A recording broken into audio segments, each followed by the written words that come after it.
মোরা একই বৃন্তের দুটি কুসুম। এই আমরা কবিতাটা ছোটোবেলায় স্কুলে পড়তাম, বুঝেছেন। তা এখন ছোটোবেলা তো নেই, আর এখন বেলাটা অনেক বড় হয়ে গেছে, তা আমরাও বড় হয়ে গেছি। কবিতাটা কিন্তু আমরা অনেকেই ভুলে গেছি। তা আগের ভিডিওটাতে দেখবেন আমার একটা বন্ধু আর একটা আমার ভাই এই ভিডিওতে রয়েছে, তা ওনারা বলছে কেউ পড়েনি। তা যদি না পড়ে তাহলে সেখানে তো হিন্দু মুসলমান একই বৃন্তের ব্যাপারটা ওরা বুঝবে না।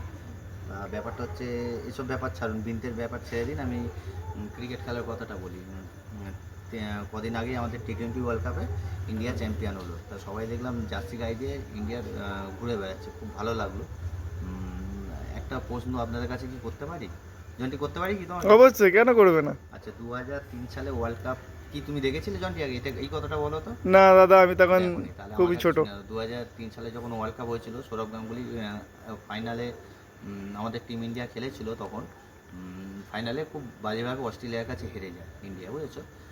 যখন হেরে যায় তখন তোমার সৌরভ গাঙ্গুলির বাড়ি, সচিন তেন্ডুলকারের বাড়ি, যুবরাজের বাড়ি, ঠিক আছে, আরও যারা যারা যে যা স্টেটে ছিল সবার বাড়ি কিন্তু মোটামুটি আমাদের এই দেশে ভাঙচুর হয়েছিল। তো আমার কথা হলো, তখন যারা ভাঙচুর করেছিল তারা কি পাকিস্তানি ছিল না এদেশের মানুষ ছিল? তুমি বলতে পারবে কি জন্টি? এটা তোমার আইডিয়া রয়েছে কিছু, যে পাকিস্তান থেকে কোনো লোক এসে কি আমাদের এই দেশের কি সৌরভ গাঙ্গুলির বাড়ি কি ভাঙচুর করেছিল কি? না না, কেন করবে? পাকিস্তান অবশ্যই।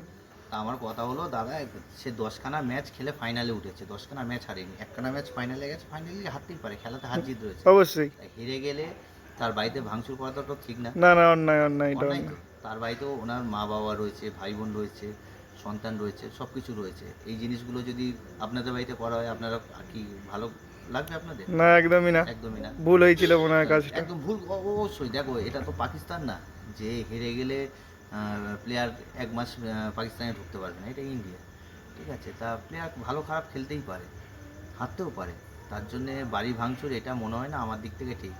অতএব এই অন্যায়টা আমি আমি আমার দিক থেকে বলবো, এবং আমার প্রশাসনকে আমি বলে রাখবো যে এই অন্যায়টা দ্বিতীয়বার যেন না হয়। টিম হারতেই পারে, কোনো অসুবিধা নেই, খেলায় হার জিত রয়েছে। অবশ্যই অবশ্যই। প্রত্যেকবার যে খেললে চ্যাম্পিয়ন হবে, ট্রফি এনে দেবে, তোমরা ফ্ল্যাগ গায়ে নিয়ে ঘুরবে, আর যখনই হেরে যাবে তার বাড়িতে গিয়ে ঢিল ছুঁড়ে কাঁচ ভাঙবে। তা এই হচ্ছে মানুষের দাদার চরিত্র। তাই বৃন্তের ব্যাপার যদি না জানে লোকে, তাহলে এরমভাবেই চলবে।